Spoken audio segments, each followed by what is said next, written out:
Not a lot of people ask me what I do. They always ask my husband. So when I am asked, I usually say I'm an artist. And then if they're interested and they ask more, I tell them about the jewelry.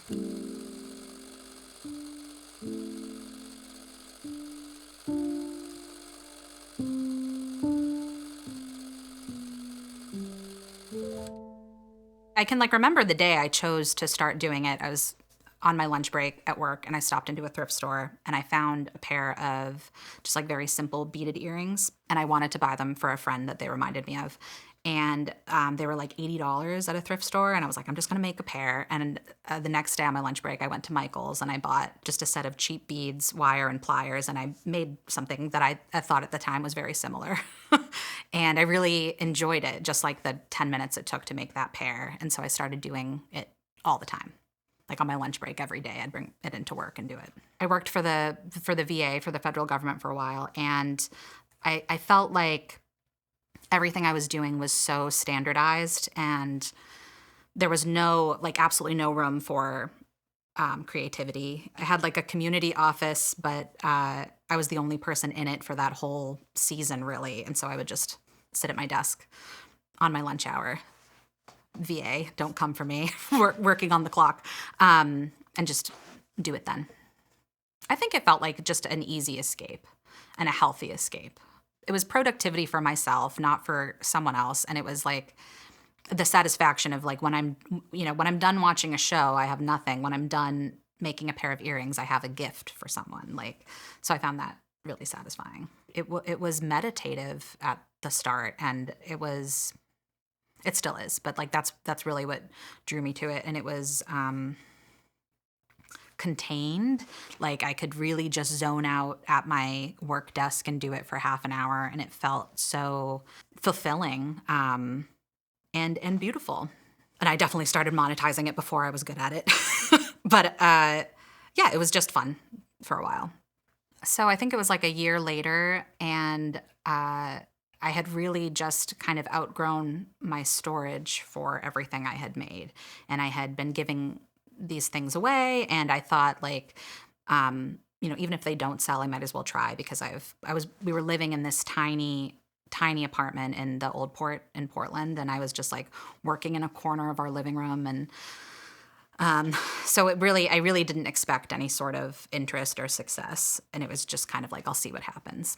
At first it was like just friends and family wanting to be supportive and buying from my Etsy. And then I started making like celestial theme designs, and almost immediately on Instagram, those were well received. Like the engagements on those posts and were just astronomically higher than anything I had made before. So I was like, oh, people like this. And that's really when stuff started selling to strangers. I was just like so delighted that this person was interested enough in something I made that she wanted to pay money for it.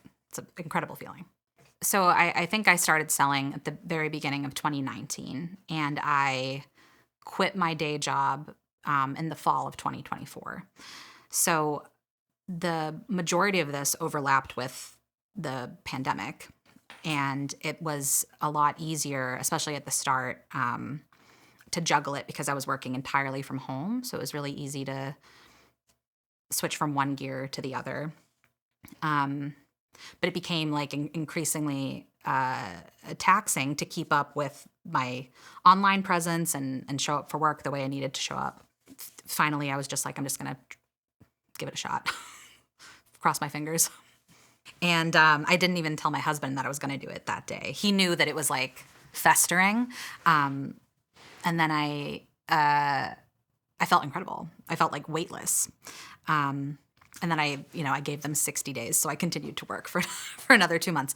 But yeah, it was amazing. And then my last day felt amazing. And then the first couple months felt amazing. And then I felt totally untethered.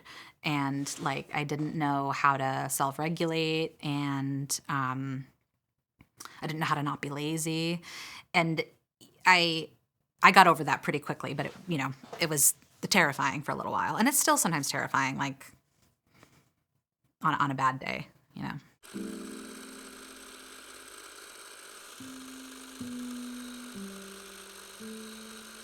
So I started just like with beads and wire and like tassels. Well, I like design. I like decor. It felt like that. It felt like matching patterns, matching textures, matching shapes, and so I was really drawn to that about like focal beads, interesting like vintage or repurposed beads that looked cool together in the way a gallery wall might. That quickly morphed into like I even today I still use a lot of these brass stampings. They're made using a it's boring. I'm actually not going to get into it. Brass stampings. So they're like little brass charms, and I started just by like punching holes in them and attaching beads or whatever to those. I think that like with the first handful of sets I made, I did have an end vision in mind, and I sought out the specific pieces for that vision. But then it became more like I can hoard all these beads and then design it after from this array that I've like collected like a magpie. But it's great now to like have like the space and the collection to be able to get an idea, and then usually I have something on hand that accommodates that idea. And I taught myself how to metalsmith like during lockdown, and I feel like that's really when I started to find my own style from just designing a piece, pairing an existing charm with an existing bead into like really creating my own pieces. So I think 2020 was probably the biggest year of development because that's when I learned how to solder. It usually starts with a specific supply that I'm excited about. So like recently I got this beautiful order of stones, and I knew that I wanted the next several designs to feature these stones. So it's it normally starts with that. Whatever I feel most excited about that week, that month, I'll build a collection off of that. I like a big statement earring, so it's rarely just the stone and a piece of brass. It's long chain dangles, it's long beaded dangles, it's cutting apart other stampings or components and soldering it to the existing component and making it a much bigger, more elaborate design. I finish it and there's just really good lighting that day, I will rush to take a picture and post it. That I love that part of the process too, like the photographing it, describing it, sharing it. I love that. And I think that's why, beyond the work itself, I think a lot of the success I've had is because of the enthusiasm I bring to my social media. And yeah, I really enjoy that part of it. I usually do a drop every month, so it's not sold overnight. It's like I'll hang on to it while I build the rest of the collection. I create it and it's gone within a few weeks. Especially while I was working full time, it was just what was convenient. So I'd do small batch when I could and drop them when I could. It worked. Like people releasing every month like gives people time to like on social media watch what I'm creating. I'm able to set a reminder that they can then click and use, and it kind of builds up a little bit of hype, and then everybody has an equal shot to purchase something during the drop. I think in terms of dates, so like if I know, I'll often like announce a drop date before I have everything compiled for it as motivation because I'm self-employed. I need, some fire getting me focused. So I'll know like, all right, I said I'd do a drop February 10th. I only have 5 pieces made. I need to get another X number made by then. So I'll lump it in collection wise like that. But the collections often aren't themed or cohesive. It's just whatever I made this month. I know a lot of artists that are so much more intentional and methodical about how they design these collections. Like there's a theme every time, and it's so meaningful and beautiful. I'm just like, I like crabs. I like cats. How about a cat earring? So I really think it's that. It's impulsive and just like whatever kind of imagery is appealing to me that day. And whatever the stone I have that I can't wait to work with. After that success of like the celestial kind of themed stuff, right when I started, I knew that would sell, so I really capitalized on that, even if it wasn't something that I'd necessarily want to wear, or I couldn't conceptualize the exact type of person that would be interested in it. I knew that there was enough interest that this stuff kept selling out. So I think I still do that to a certain extent. Like there are themes that I know always appeal to people, so I I continue to incorporate those. But if I'm thinking of a type of person, it's definitely like Miss Frizzle from the Magic School Bus, like, or my mom in the late 1980s. Like, she always had on in photos like these beautiful, like, big costume jewelry sets. So I think, like, in terms of style icons, it's those two. I think that my client base has aged with me. I think that, like, when I first started, it was a lot of people in there, a lot of young women in like their early 20s. And I think it's a different, like a slightly older crowd now. That's not, I mean, I still get young customers too, but uh, my prices have increased. And I think that there's like just a slightly different demographic that is willing to spend $200 on a pair of earring versus 30. Especially now that my stuff is more expensive, I'm just so grateful that somebody wants to spend money right now in the year of our Lord 2026, like buying my jewelry. I do get a lot of like very entitled, like nasty people kind of feeling like demanding access to something I've made. So that's, you know, that's the reason for my pause. I'm like, I feel elated, but I'm always kind of like on guard that like somebody's going to be nasty about it, especially with like my account's bigger now. They don't know that it's just still one person, like one actual human, like behind the account. And they're not talking to an Amazon fulfillment center. Like they're talking to the person making the jewelry. I guess the whole like culture around shopping now and instant gratification, like the consumer always expects something to be available and shipped to them within the timeline they have in their minds. And artists aren't able to meet that expectation. And I think that's disappointing to a certain kind of consumer. I definitely try to get ahead of it. Like, I feel preachy sometimes, like, you know, putting in my story, like, just a reminder that, like, I am one person. And I do feel for the consumer because I think that a lot of people who aren't makers or who haven't spent time in any kind of maker space, they don't really know the difference between a drop shipper account and a artist account.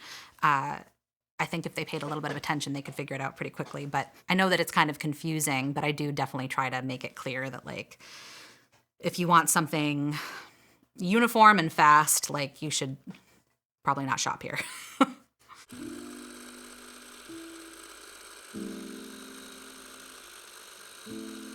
I think a lot about what scaling my work would look like because, you know, right now I certainly have components that are manufactured or that I have like laser cut for me, but everything is still soldered and, you know, stones are all set. Everything's done by hand. And I think without scaling, everything is just small batch by nature, just because there's only so much one person can produce.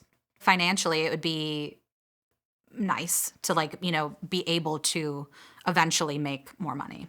And it would be nice too to just have things that are always in stock on my website. But I think that I would lose something of my brand in doing so. Like, you know, everything wouldn't be handmade anymore. And maybe it wouldn't have the same hype. Like, I think there's like an exclusivity and like appeal of a limited supply of something that, you know, was handmade versus like this machine made thing is always available. I would love to just continue small batch forever.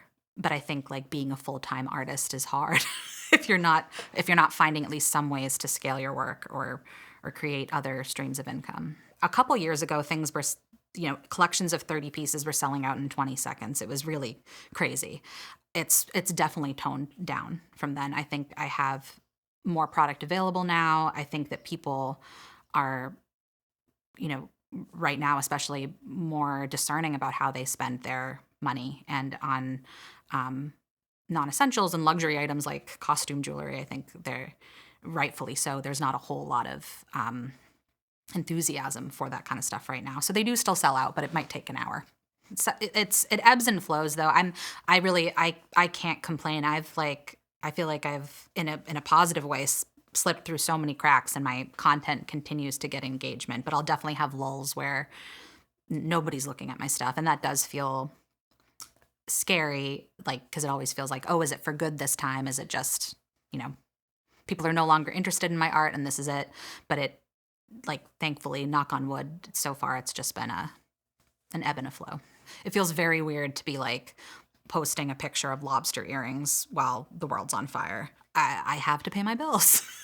So it's a weird feeling. I guess it feels weird enough to be posting like everything's normal, but it would feel even weirder to be pushing sales, like doing email blasts or any of the other tactics that like big box stores have no shame in doing during any time of societal turmoil. But yeah, it's weird. It feels weird. I understand that it's a scary time, and people aren't confident about what's happening culturally and economically. And so who could blame anyone for not wanting to buy earrings? So I think about that a lot with my own spending. Like, I love supporting other artists. I have a huge collection of handmade jewelry, and I do it so much less now because I'm more fearful. So I get it. So it does feel like a kind of a weird time to be a independent artist, but I wouldn't change it. I already feel like, so lucky and privileged, like I have my own workspace. I was able to quit my government job and sustain myself independently. So I really feel like, I'm one of the luckiest people in the world, and it feels very reckless. I feel like I've, especially lately, spent a lot of time just like fearful of the future because of fascism. Am I allowed to say this on your? So I feel like I've spent a lot less time lately worrying about myself as an individual and more like what's going to happen to the collective, and is my personal success really that important right now? Could I be using my time and my skills for something bigger, better than myself? I mean, I think that now's the time to lean into your art and to use your art as a form of resistance if you can, and if you're comfortable. More so what I wrestle with now is like having an account size of 70,000. Like I feel like it's important to speak up and speak out, and that's I feel less like it's the responsibility of the artist to be doing something to better the world at all times, but I do feel like if you are an artist with a platform, then you absolutely should be. If I can post something and somebody didn't, like in earnest, didn't know that this was happening, and they see my page and learn about it, or I'm able to frame it in a digestible Instagram story way for like one person, that would be really cool. Like, I remember specifically, like after the murder of George Floyd, like, really wanting to let my audience know that I wanted to be of help during this time, and that I did not condone anything that was going on, but it felt more like a just wanting to be a part of the movement, not I want to make sure I'm using the platform I've been given for good. And I remember at the time feeling disappointed in like artists that I followed at that time who had these massive followings, who weren't saying anything, who weren't raising money, who weren't raising awareness. I remember like consciously like feeling like disappointed in their inaction, and I don't want anybody to feel that way about me.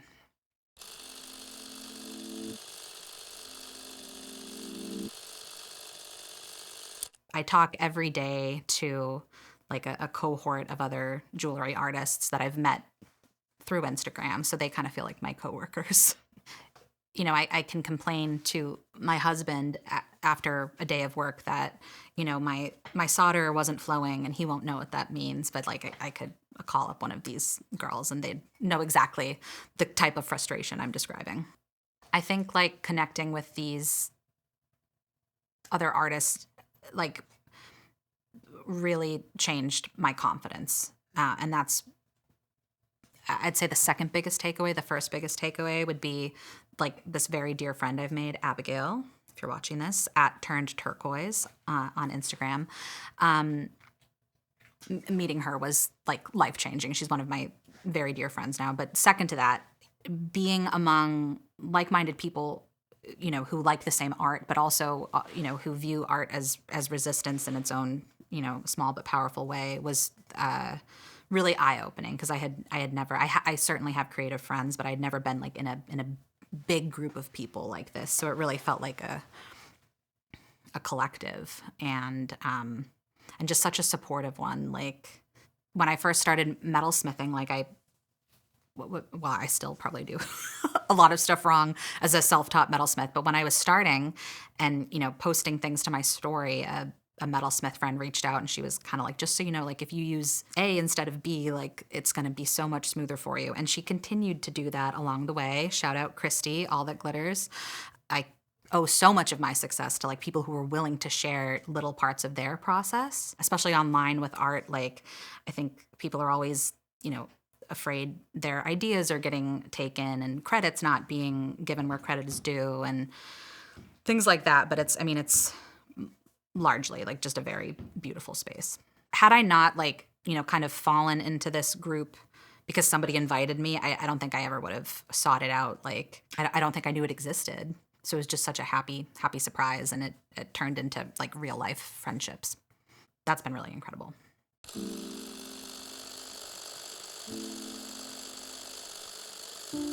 I have friends who've said to me like, I'm not good at this stuff. You're so good at this stuff. And I'm like, no, I wasn't. I'm only good at it because I've spent all my time doing it. So like, if there's something I'd want other people to take away from my journey with this is that like I started with no experience. I had no expectations. I mean, at this point, I've invested a lot of money into it, but I didn't for a long time. And you don't need to be good at something to do it or to throw yourself into it. If you love doing something, you really should just go with it. I have such a weird learning curve with everything, but particularly with creative things. And I think that's normal. Like if you've experienced talking to other artists who say the same thing, I like almost nobody starts off good. So you have to be okay with that. It was easy for me because I really loved it, even though I was bad at it. So I've definitely tried other things that I wasn't willing to put in the effort for, but it's easy when you really enjoy something off the bat. I think if you feel stuck or you don't feel confident enough to get into a creative hobby or monetizing your creative hobby or whatever it might be, like you just really got to go for it. When I started, I felt not a lot of guilt, but some guilt about spending like 8 hours a day doing this, like all for kind of nothing. Like I'd end up with a pendant that wasn't even sellable, but like the idea that we have to be productive all the time is another capitalist myth, and your worth, your value is not contingent on your productivity, or if what you spend all day making isn't pretty or sellable. That doesn't matter. Like that's all part of it. That's a form of resistance too, like just rejecting our idea of what it means to be productive. Thinking about drop shipping and AI art, like I want us to continue as a culture, as a society, to continue to value like handmade things, and mindful and like intentional design matters, and we can't let consumerism interfere with that. And I know that we're going to have to accept a certain amount of the involvement of AI and the involvement of drop shipping, but I want to make sure that true craft isn't forgotten